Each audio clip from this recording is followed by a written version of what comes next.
Welcome everybody to this World Satsanga being held on the 26th of January 2019, the 1st of 2019, held in association with Kevin Moore and The Moore Show. And again, as usual, I thank Kevin for all of his work that he's been doing for us in terms of helping to broadcast the World Satsanga on his own YouTube channel and all the other mediums that he uses, such as Moore Talk and The Moore Show.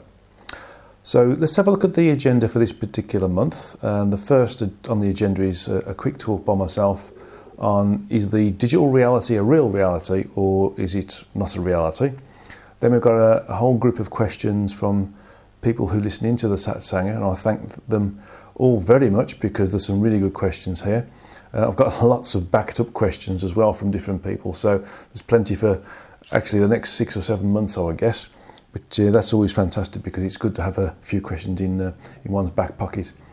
And then the end of meeting meditation is to see beyond the current reality and understand the reason for it. Okay, it's quite talking about realities is actually quite relevant at the moment because of the things that are happening all around us, not only in the States and the UK, but in other parts of the world as well, such as China and such as Asia and all the worlds, by worlds I mean countries in between. So let's have a look at the digital reality. As a lot of people suggest that it is a real reality, but let's have a look at the understanding that I've gained from my meditations and communications with Source to see what actually is a reality first, and then we'll see whether or not the thought process surrounding a digital reality moves into it. Well, in essence, a reality is something that we create ourselves, and we can either share that reality, such as by making it a local reality, or making it a global reality, which if a lot of people choose to buy into that reality, or a universal reality if a whole universe buys into it, or if it's a whole group of universes buy into that reality, it is also, or can be classified as a multiversal reality. It's interesting that a reality can be classified as an environment or interactive condition where we create that we create as a desired function of an event space or event stream. Basically, it's an entity or being generated perception or based condition. And the alternative reality is a personal group-based perception or desire for a certain experiential environment with an unknown environment relative to their thoughts, behaviours and actions, and the desire to ignore that which one doesn't desire to interact with. And so this is where we start to get our individualised and localised realities. And an overall reality is the experiential condition that is created by the existence of the sentience that is the origin. It contains all of its personal experiences, growth, realizations, creation, expressions of self, including what we do. It is the only reality that can be considered static in function and observation. And so really what we've got here is an understanding of what reality is. Let me have a quick look at the remaining part of what a reality is from an understanding perspective, because it's quite interesting to understand this. So if we look at it from the perspective of an individualised reality, because that's where digital realities come from. Okay, an individualised reality is what entities with individualised free will choose to create around them, and in some instances the fully individualised reality can create full separation from the greater reality. And then linked into that is the local individualised reality, which is relevant to small groups of entities within a local reality, such as those living within a certain country. And this occurs when entities are aware of the local reality but are unable to change the reality that has been changed for them or by more, or should I say, been changed for them by more influential entities. So these are the things which create an alternative reality that affect the individual, what we create ourselves, and that which we create as a group of us together, the localised but still individualised reality. And then we've got the local reality, which is the official start of convolution within realities. This is the reality within a reality within the universal reality, because local realities can vary in size and number of interactive entities. So it's entities or population relative. Local realities are normally created when a group of entities choose to not only change the function of their interaction with the overall reality, but actively choose to disassociate any previous knowledge of the former reality. So these three together, the individualized reality, the locally individualized reality, and the local reality, are what creates the reality that we can classify as being a digital reality. Now, clearly a digital reality relies upon somebody being immersed in a pastime, a hobby, or something of interest that is created through software or other methods of allowing us to interact with each other via the internet and our computers. And so the means in which we interact with others from a remote sense, but using the internet, can be called digital. Now, sometimes we have games where, sometimes a lot we have games where people link in together to create one big game which can include hundreds of people, and this is quite prevalent with what the Nintendo and Sony, for instance, with Xbox and those different things which are available both for TV interaction or on people's desktops or laptops. And so the level of immersion, to the detriment of interacting with that which is around us in the sort of the local reality, or even the normal individualized reality, is indicative of whether or not we are paying attention to the rest of that reality. And so if we are working with something which is generated as a gaming or interactive system, such as a game on a computer over the internet with others, then it's still it is a reality for the period of time that individual or individuals or groups of individuals are focused upon it and working within it, and are considering all their thoughts, behaviours and actions and reactions as being part of that other environment. And so if that's the case, then that creates an alternative reality. It creates a condition where they are working within a reality, the alternative reality condition, which is individualised, locally individualised and local, and sometimes even global. Okay, so the global reality is a further dissection of the overall theme of reality. It's relative to an area within a universal reality that affects a large but not significant number of entities within the universal environment. The global reality can obviously therefore be described in universal terms as being akin to the area of the size of a galaxy. But in this instance, we will say it's akin to the area of size of the planet, although global can be much bigger. Just said it can be galaxy. So is a digital reality real, a real reality? And the answer is yes, in terms of it being a focus for other individuals to interact with each other within. And if there is a medium that allows them to interact with each other, such as computer programs, games, social media, things like WeChat, WhatsApp, QQ, Skype, all these other things, and the plethora of other things like Viber. There's lots of others as well. I think MySpace as well, FaceTime. Although some of these things are probably more linked into the general reality that we have as human beings, interacting with human beings and seeing human beings, it still can be classified as digital because it's using a digital medium to be able to allow those individuals to interact with each other. And so the digital reality has sort of like two areas. One, the digital reality is a platform, so to speak, that allows people to communicate with each other either by text or by video telephony or audio telephony.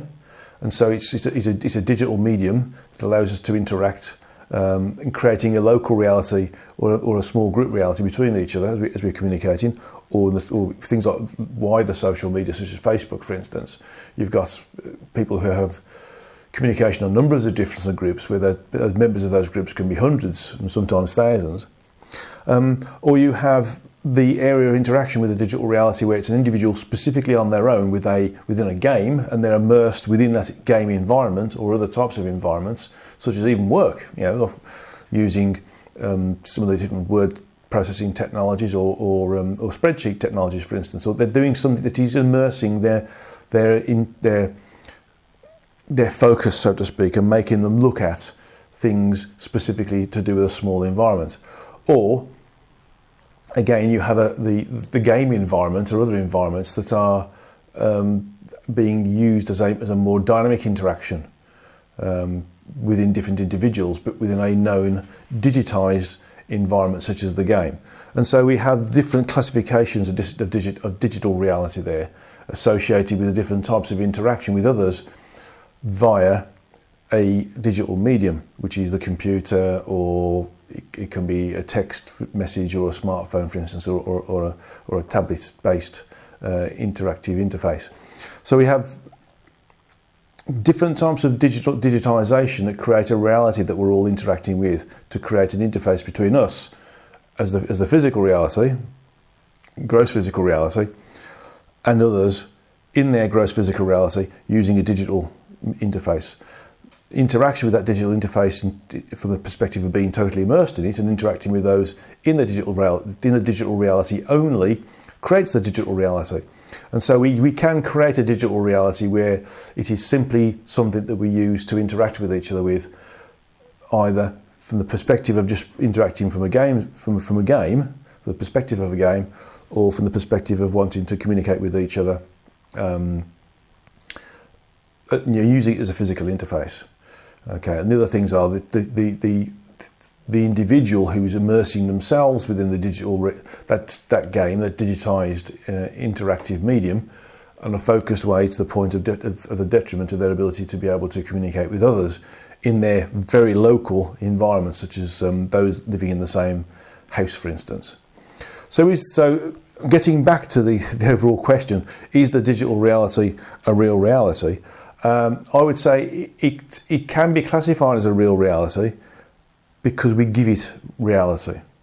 That reality being the interaction with others within that environment, that digital environment, to the point where we're communicating within that environment as if it is our environment. And that's the demarcation between a game or a digital interactive medium and whether we are creating a reality within that medium for our own ends or our own entertainment, for instance. Okay, so I hope that explains it. I mean, we need to really sort of understand what a reality is first before we can start to work upon the understanding of whether the digital reality is a reality or not. Clearly, it's manufactured, but then again, all reality is manufactured by us or groups of us. Okay, or groups within groups, or groups that link up with different groups. And so everything that is a reality is created through us interacting with a mainstream reality, which is the multiversal reality that the origin creates, and that which has been created as part of the multiversal environment by the source. What we create ourselves as sentient entities, or in some instances sentient beings, is a function of how we interact with that environment that we're in. And what we choose to understand, what we choose to work with, what we choose to know, what we choose to accept. If we accept the digital reality as being where we're going to have our focus on for a period of time, for instance, a new event space, then that creates and gives it validity as a reality. Okay, well, I hope that helps. It's quite a difficult subject matter to get one's head around, but nevertheless, it's useful to understand from the perspective of it being something that we can now understand as being a valid way of interacting with others in terms of how we create a reality around ourselves. Okay, how we create the environment around ourselves and what we choose to accept or reject about that environment around ourselves. And if we choose to accept that which is based upon a digital interaction, a digital interface, such as computers, or our smartphones, or our tablets, whether it's work-based interaction or whether it's entertainment-based interaction, that's also a reality. It can be a transient reality. It can be a reality that lasts for weeks or months. Okay, so these are the questions for January Satsanga, and I'm thanking all those people who have sent those questions in. And this one's from MS. MS says, "Thank you and Happy New Year to everyone on Earth." And the text goes as follows. Well, sitting and reading about all the things that we as humans are doing on Earth to Mother Earth, I feel very sad. So much destruction and raping, and I thought that what can we do? After much thought and consideration about how to stop people causing weather bombs, etc., earthquakes, etc., I realised that the only thing we can do, really do, however difficult it may seem, is to send love to each other and everyone. This sounds easy, but I think it's one of the most difficult things to do, considering how they, or we, are changing the planet. I think that that's right. I mean, if you think about it, all we can do is forgive and forget and send love. It's difficult to do, specifically as we've been wronged, for instance. But in essence, it's worthwhile considering, in so much as if you can negate something by being the acceptance of what it is and forgiving those who've created it, then we will create a level of detachment from that, and it negates the power behind it and loses the karmic influence as well. So forgiving and forgetting and sending love to everybody is a really powerful way of, shall we say, negating any negativity surrounding what's been happening around us. And there's a statement here to say this isn't really a question, but a thought that many of us have in this low frequency time with so much chaos surrounding us. This is something we need to share and expand with each other. And I agree. So it's worthwhile mentioning it, not specifically as a question, but more as a comment. And the rest of the comment is as follows. It's fine reading your books about what our journey is about in the multiverse. That's amazing. All these people being sent to help us is wonderful, but we need to do something for ourselves. Each person is acting as a collaborative, working together to raise the frequencies of our everyday lives. I think we forget this and need to be reminded in this new year. Well, now you've reminded us. Thank you very much. It's very important that we do understand that we have got a responsibility for not only ourselves and what we say we're going to do and work with, but also for the environment that we exist within. Because if we destroy the environment that we're in, then we do, in essence, lose the opportunity to experience evolutionary acceleration through being in this environment. Okay. Next set of questions from JM, and there's about 8 here, so it's quite a lot of questions we can deal with. Okay, so first one is, early in the history of God, aliens worked on you in Sweden, starting to open up your third eye so you could see properly. This was to happen over the next 5 to 10 years. Has it happened? Yes, basically the third eye works in a number of different ways. It's not specifically vision, clairvoyance, so to speak. It can be clairaudience and clairsentience. And clairvoyance can be seeing higher frequency images through the direct interaction with the third eye and the physical eye, so it's overlaid on the physical eye's vision, or it can simply be in the mind's eye. So, I mean, really it happened before the 5 years. I was told that I had a contract with these aliens for 5 years where I had to go back to that same space in Sweden and had the work finished off. And although I did that 5 years, the work was already happening, and so the information I was getting through my interaction with the source was happening before the end of the 5 years. So yes, it did happen, and it happened before the end of the 5 years. Okay, next question. At one point early in the history of God, the at level 20 told you that it will not be long before you are fully aware. Are you? I wouldn't call myself fully aware, no. I think there's a lot more to be aware about, and I think when I move into working on different subjects, depending on the different books, I start to realise that I'm only aware of what I knew before, and not what I'm going to be aware of later. So, although this is considered to be monopresence, so to speak, not omnipresence, or moniscience rather than omniscience, I would say that the awareness is relative to the frequency that we're working at, and we do get affected by the bulk general frequency of the earth around us as well. But in essence, I get affected by that as well, as everybody else does. And so we go up and down in our ability to become more aware and awake, and sometimes less aware and awake. But in general, I would call myself, if I look back at myself back in 2001, 2002, then I would say at that point I would consider where I am now to be fully aware. But actually right now I don't, because I can see there's much more to go. So the level of awareness or wakefulness is only relevant to where you are at any point in your evolutionary progression whilst incarnate. So am I fully aware now? If I looked at myself in 2001 and saw myself now, or 2002, I would say yes. Looking at myself now at 2019, I would say it's work in progress. Because there's more to be aware of and much more to be wakeful of. Great. Listen, question 3. What is the great forgetting that was such a huge catastrophe? That was part of the should I say, the cleaning up exercise that happened as a result of the demise of the Atlantean civilization, which was, of course, it's just another incarnate civilization as far as we're concerned, and we all took part in the Atlantean period. But basically it's to do with falling down the frequencies to the point where we start to forget who and what we are and become almost totally immersed in our incarnate condition while we're on Earth. So it's basically losing our frequencies and therefore losing the communicative ability as higher frequencies associated with being at higher frequencies, because we've gone down to a lower frequency. So that's what happened there. Okay.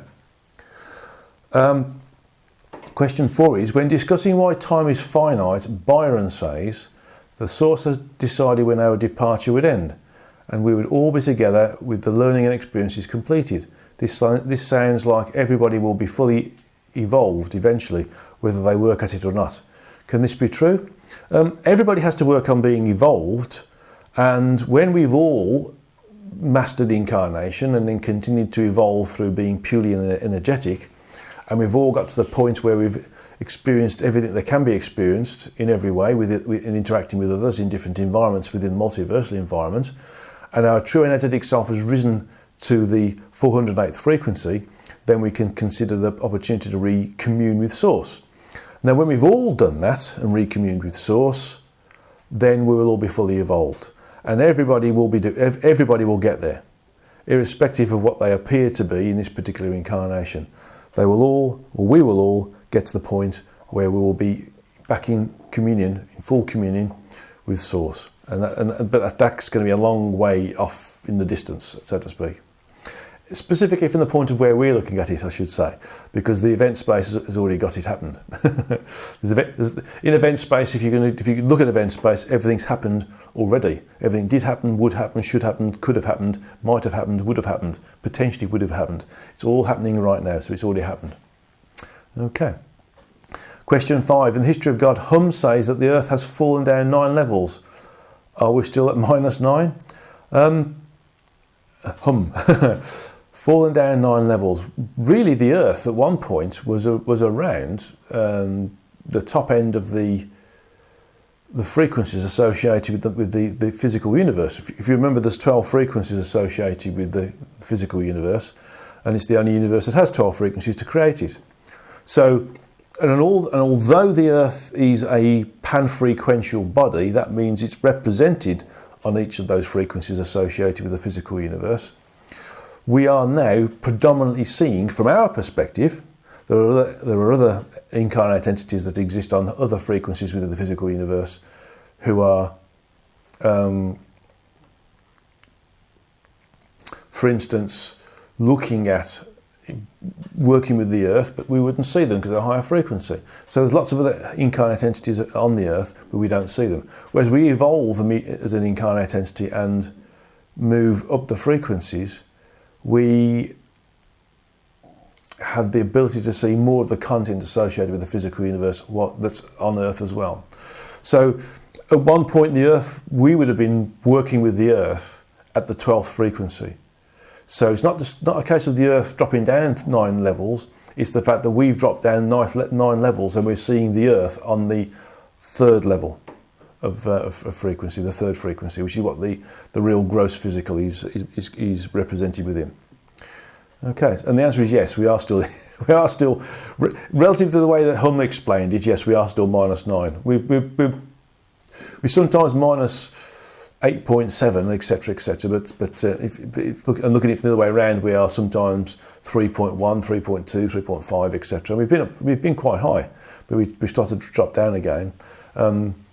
We are still down there, and it will be quite some time before we come out the other side. Okay. Next question, number 6. In the Origin Speaks, our source entity tells you that you are now entering into your exalted position, and that you will realise this position in good time. Any further light on this? The more I get, should I say, the ability to see more things and experience more things, I have to write about more things, the more humble I get. So I don't know about me feeling I'm in an exalted position. I feel that I've got a position that is very humbling, is a lot of hard work, and will, of course, be just a stepping stone for other incarnate entities to move on from.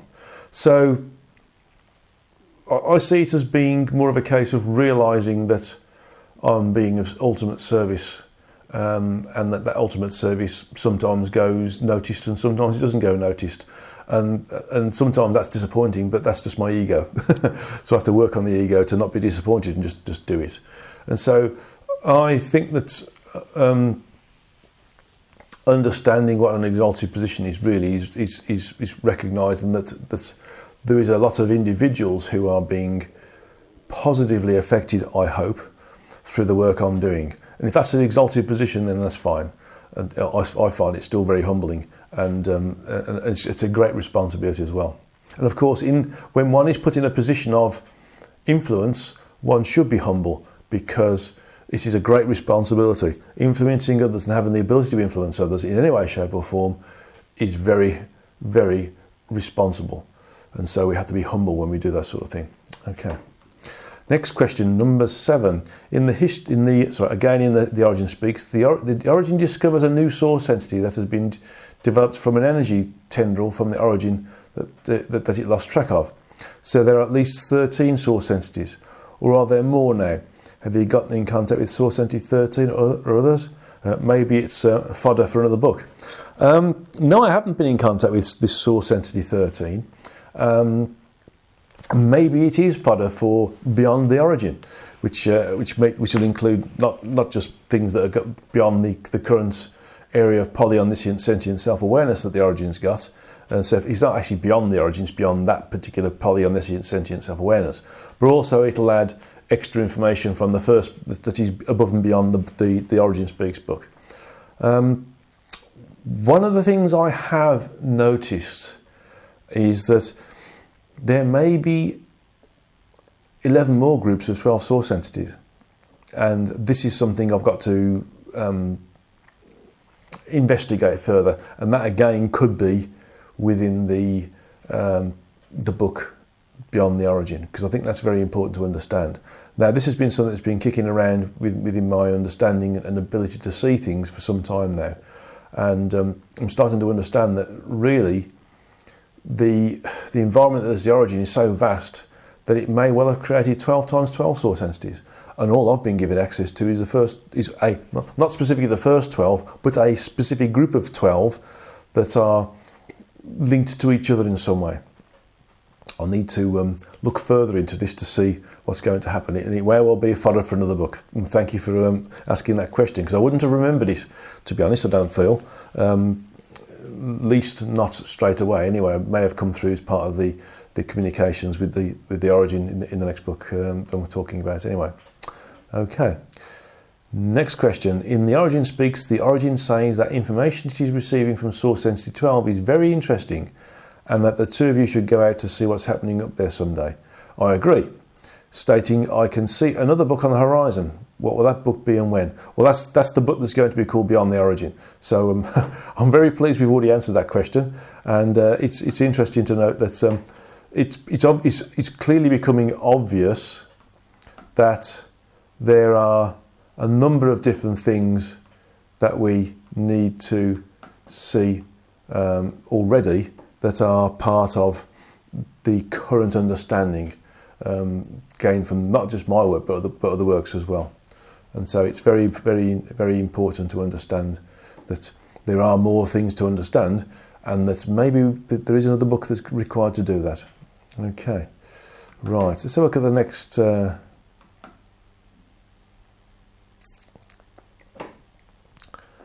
next question. Let's just make sure I've got the right number of questions here I've just looked at. Let's make sure. Oh yes, okay. So next question, well, thank you to JM for those questions. Next one's from US. Another couple of questions for our Satsanger. And there's a bunch of questions associated with this as well. So there's linked in together, some sub-questions. So the first one is question number 1. Some people say Ascension has to be earned, and there are people out there toting it as something we can get through in a few workshops. Real Ascension is achieved only through lifetimes of hard toil, intense effort, and sadhana, or spiritual labour. So that's the comment. Next is a series of sort of questions associated with it. So the first one is this how I see it, or are there times and frequencies different now? Ascension does have to be earned, and it is hard work. Going to some workshops helps. It's sometimes they can be sometimes used as a stepping stone. They can be sometimes used as a means of giving us tools to allow us to move further forwards, upwards as well. So my understanding would be that it's a mixture of the two. Sometimes we can use tools to help us get places because we've got the frequencies are higher, and so we don't need to do certain levels of hard work or toil or spiritual labour. But in essence, we do. So we can use some of these workshops as tools to help us with our intense effort and hard work and spiritual labour. Okay, so that's my understanding of that.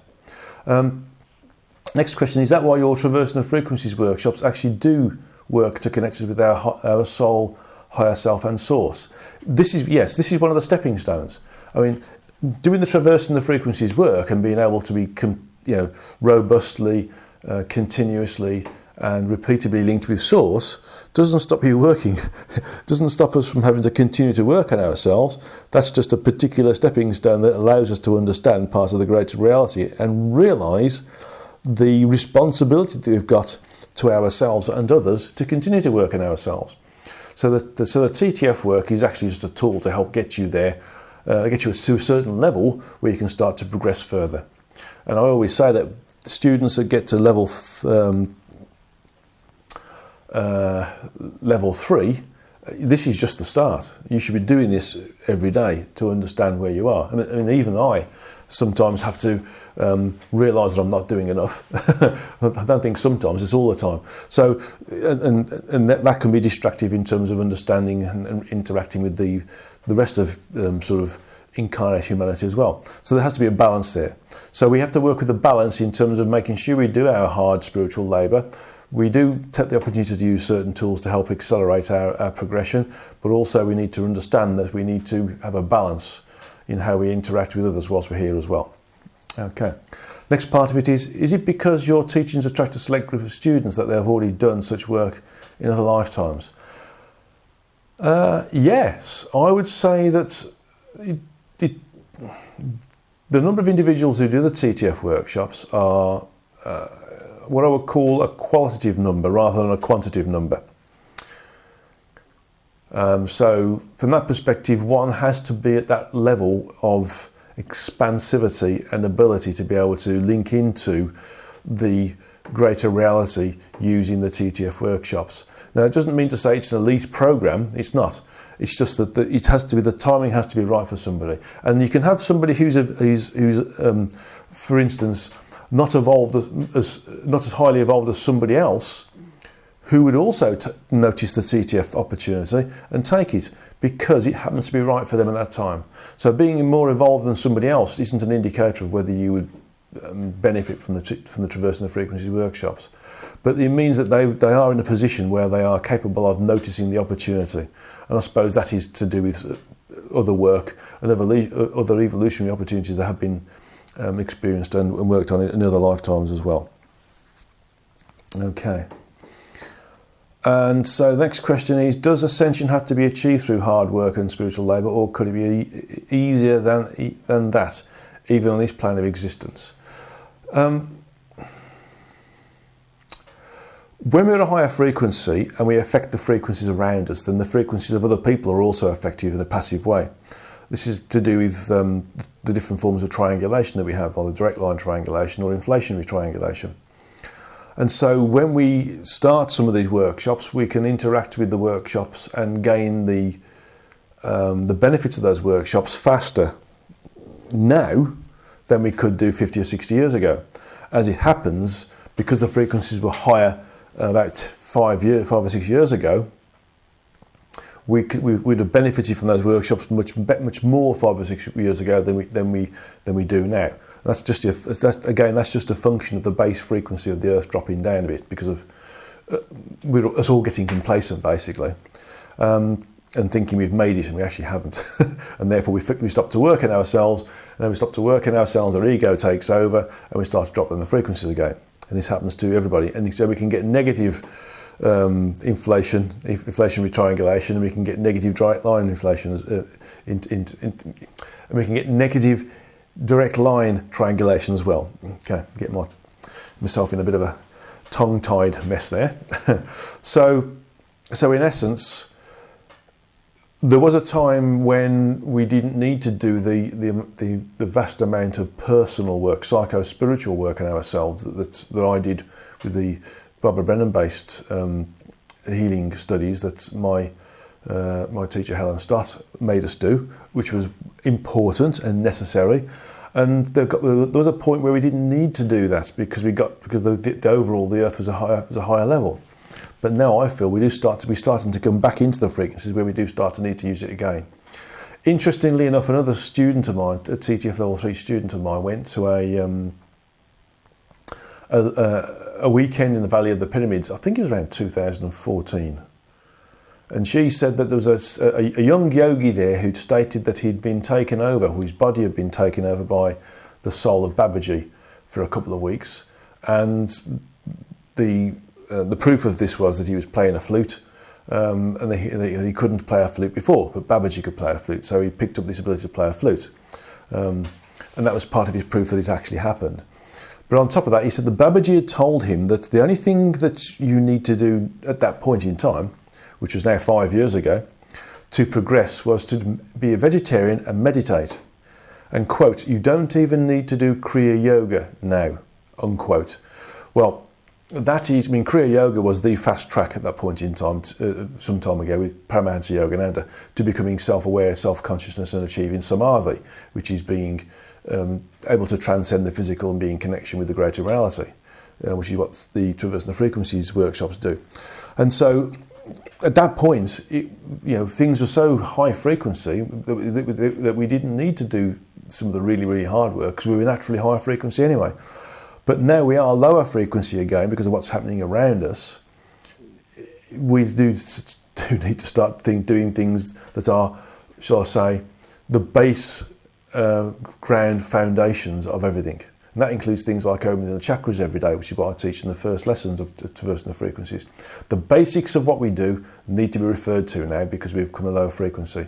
So although we could make things easier and could have achieved things easier some 5 or 6 years ago, we can't really do that so much now unless we are resilient against the drops in frequency, which some people are.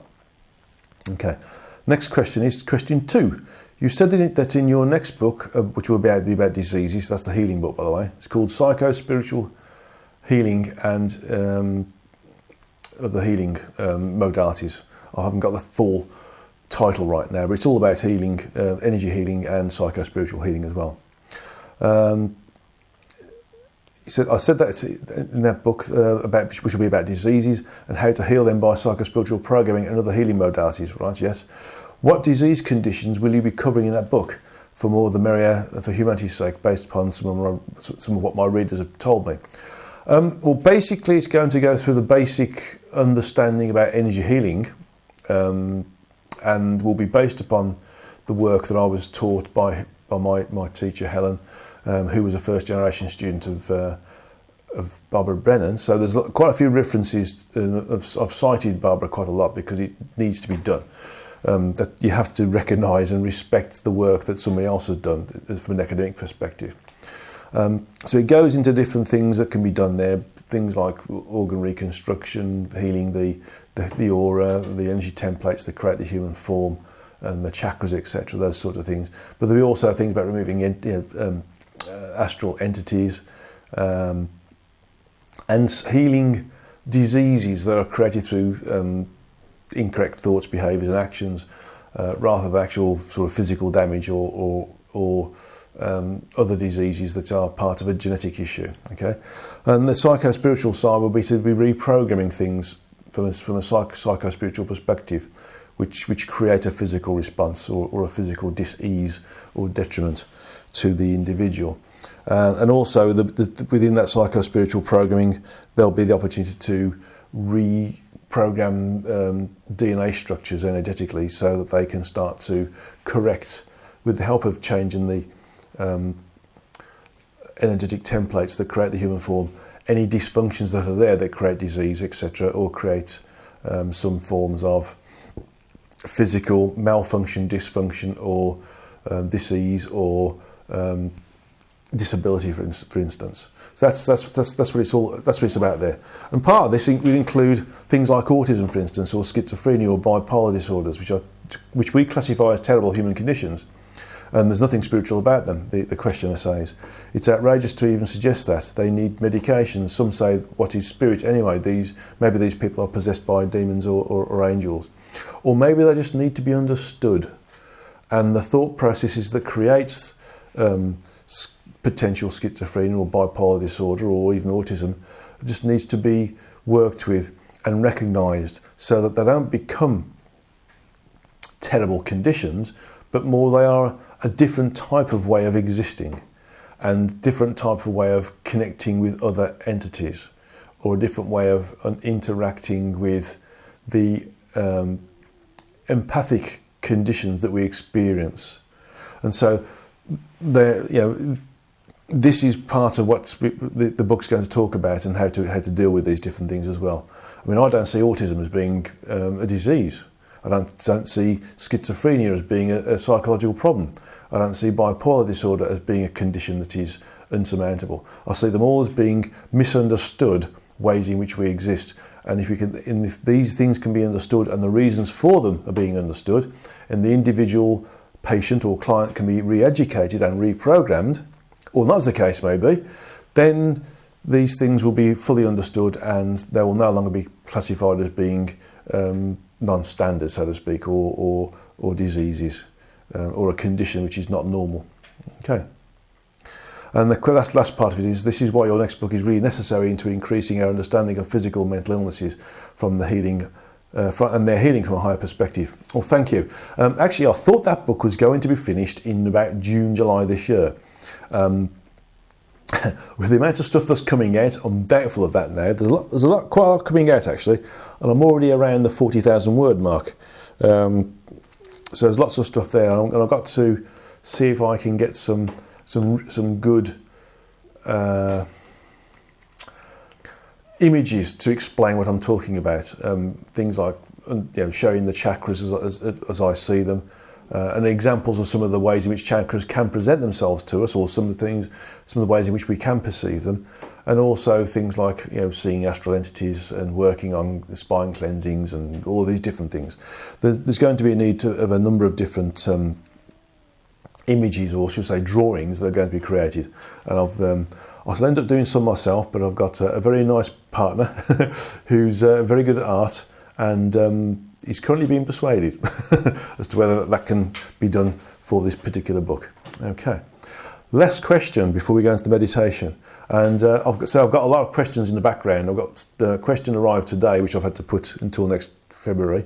The February satsanga, by the way, will be done in India, because I'm spending around 3 weeks in India, and then I'm going to Sri Lanka, and the Sri Lankan part is sort of holiday, sort of research, whereas the Indian side of things is 3 different locations. It's Mumbai, Pune and Hyderabad, and I'm holding some really intensive mini workshops there for the people in those different areas, and they all linked into a gentleman called Dr. Newton.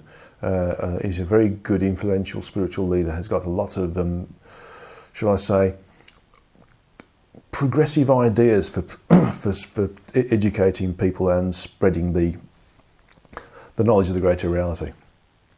Okay, last question is from OM, and the question is, I have a question on meditation. Meditation is part of my life now, and from my experience I noticed that meditating in the nature with barefoot on the ground is always best, but it is not for snowy weather. Well, if you haven't learned how to melt the ice around a metre around you, which is what good Tibetan monks and Zen monks were able to do, I can understand why it's cold. The coldness distracts my focus. It will do. And anything that does distract your focus is detrimental to meditation. That's worth noting. Is there anything we can do with indoors meditation to have equal results as meditating in nature? Thank you very much. Well, thanks for that question. And I would say that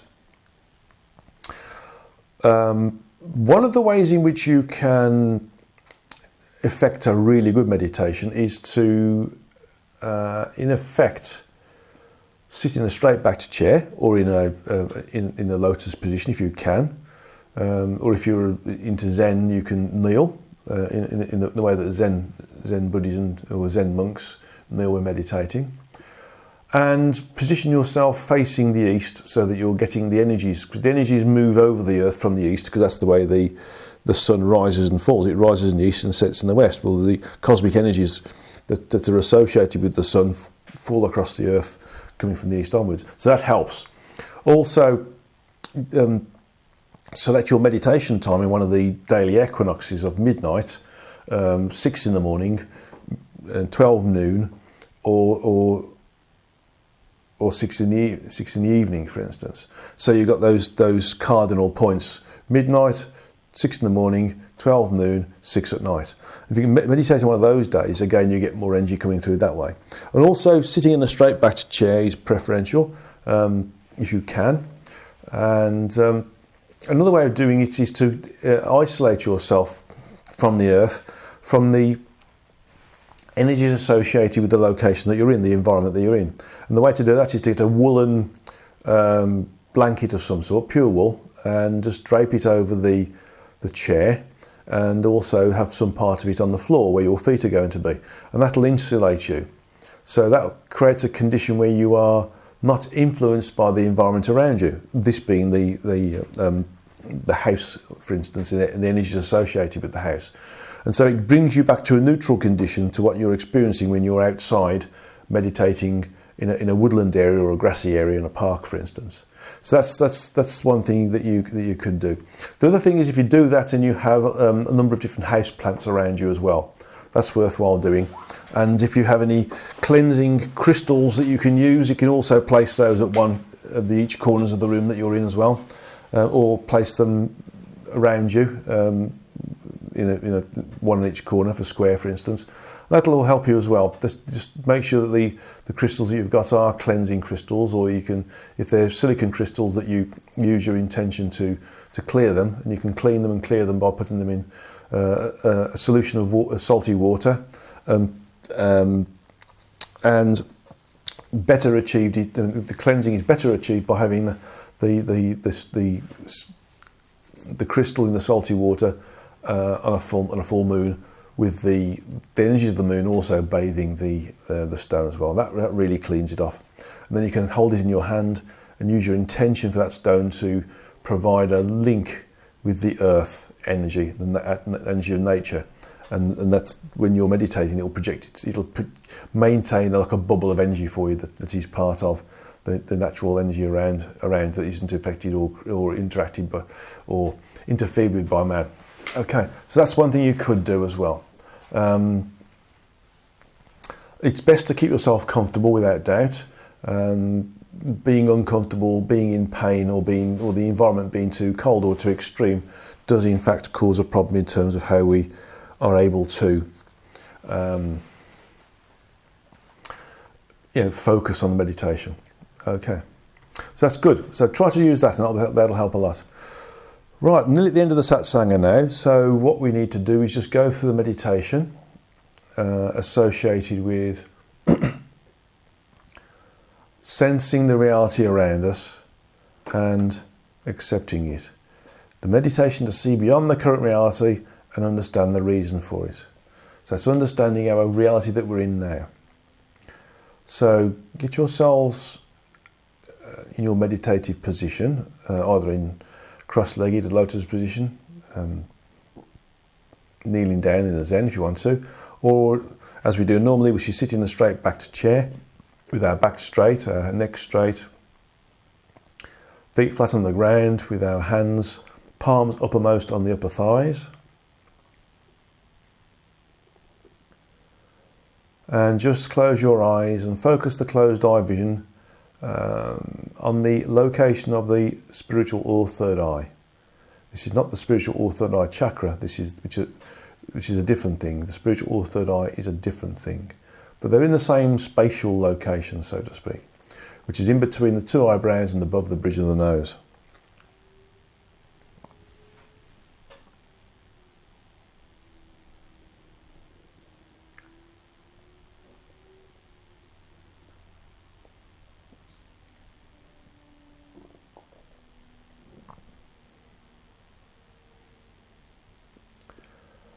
So just let your self calm right down. Concentrate on the breathing.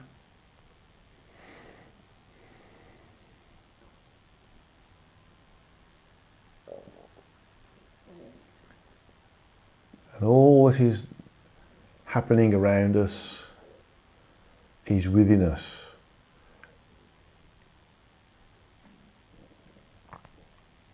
All there is now is your sentience.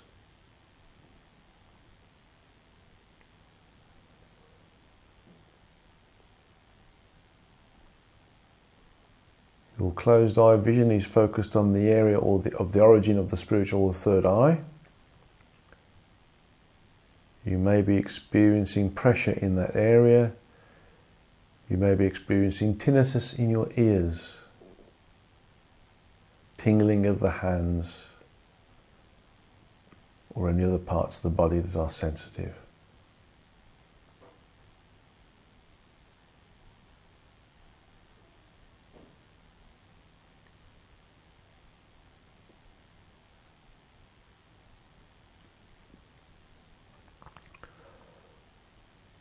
Clear the mind from any preconceptions, predeterminations, previous information, thoughts, behaviours and actions associated with what you feel is real.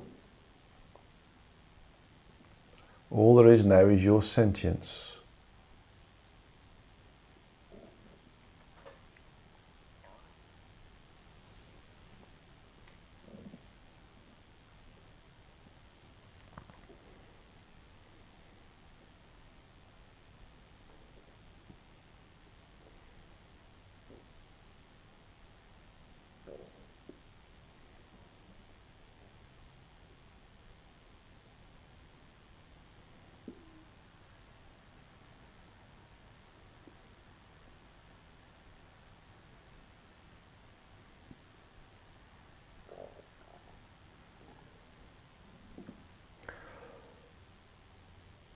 Consider a particular item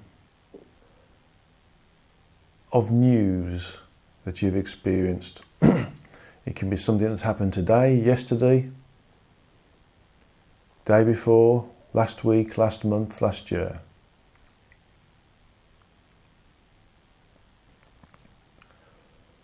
Consider how it's affected you and or those in other individuals around you, and maybe even the environment that you or those other individuals exist within, and the area that the news is in.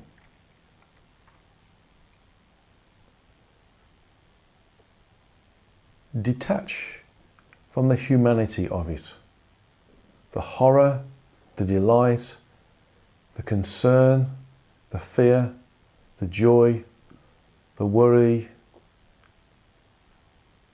the encouragement, anything that is human associated with this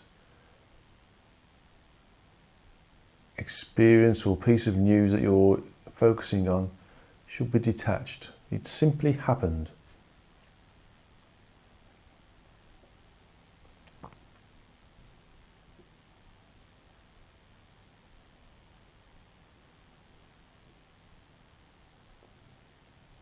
This effectively helps you to detach your empathic connectivity with that which has happened. Removing things like horror, disbelief, belief, concern, worry, acceptance, and even secondary broadcasting, promotion of that which has come to mind and been seen, experienced, or broadcast.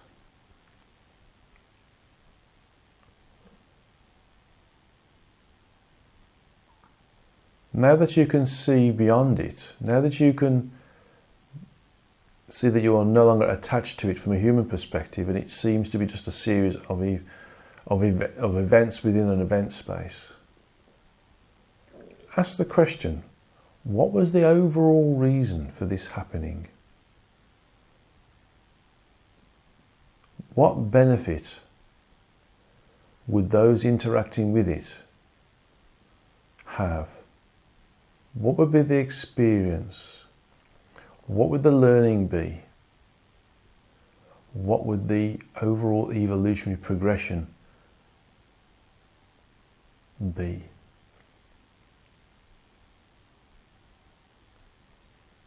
You might choose something like a personal thing where you've, for instance, broken a leg. Was it painful? Were you in shock? Did you have to be taken away by an ambulance, or did you get yourself to the hospital? Did you have to have an operation? Did you simply have to be put in plaster? Did you have to go through physiotherapy? Did you have to go through various different stages of putting weight back on the leg? What were the things that you were taught?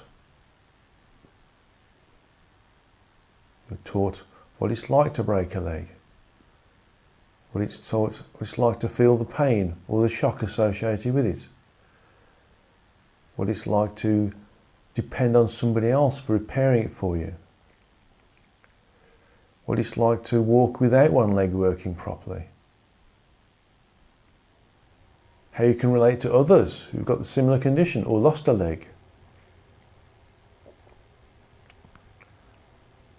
how you've adapted to that change in your physiology, how you've become more patient with how you interact with the greater environment, how has it slowed you down, how has it made you consider how you interact with the environment or interact with others.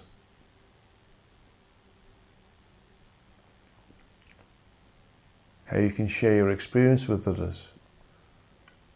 Tell them what they may expect if they break a leg, for instance.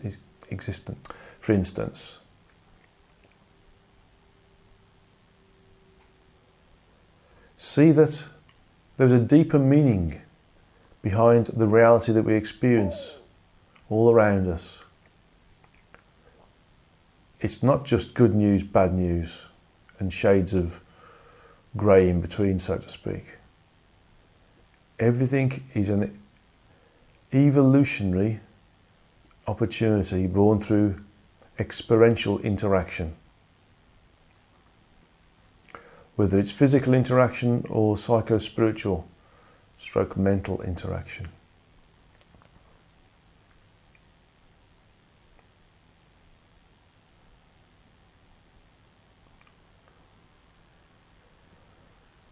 Look at the greater reality and how it can benefit others.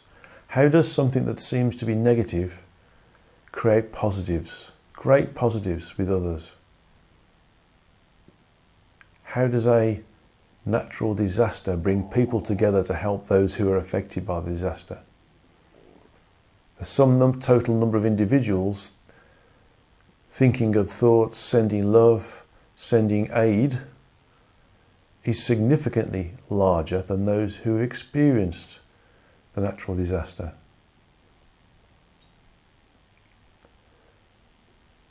See how experiences that would normally be considered to be detrimental, bring people together, make them work together in a collective consciousness way. Teaches us how to do things correct the next time, how to avoid repeating old mistakes, removing failure, allowing us to move in a accurate way, navigate through our incarnation in an efficient way.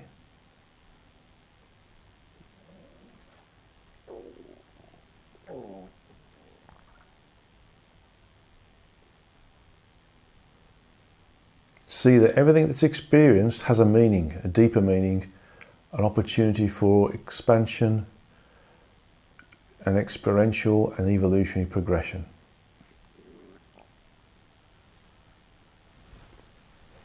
I would suggest that each of us does this at least once or twice a week, specifically when things get confusing and we get disconcerted or unhappy about something. Do this meditation and look for the bigger meaning in why what we've experienced has been experienced, why others experience what they experience. See the opportunity for growth and evolutionary expansion in everything. Make a mental note of what you've experienced. Make a mental note of what you've felt. Make a mental note of how you've received the information that's given you the reason behind the experience. Remember to, when we finish this meditation, make a quick note of it so that you can understand the process you went through. Slowly come back into the room. Bring the information you've received. Bring the subject matter that you discussed back with you. Realising that the positive information that came out of it is to show you how that which you consider to be negative or neutral or positive is all positive. So slowly bring yourself back into the room. Slowly open your eyes. If you've got any water or any other liquid which is benign, take a drink to help ground you.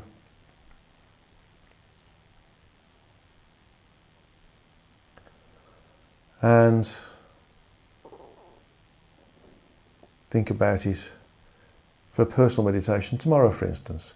Or if you see something on television or in the news that you find abhorrent or difficult to understand or get your head around, do this meditation and see what the greater meaning behind it is.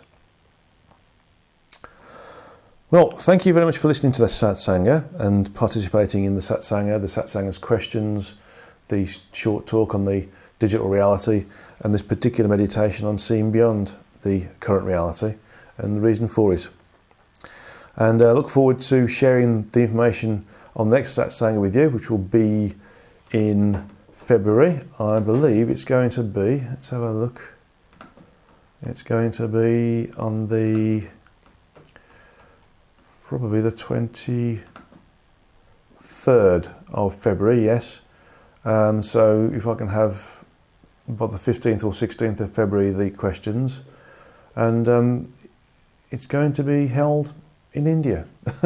So I'll let you know where I'm staying. God's love to you all, Source's love to you all, and please do enjoy being of service to others. It's most important. Okay, Namaste and blessings to you all.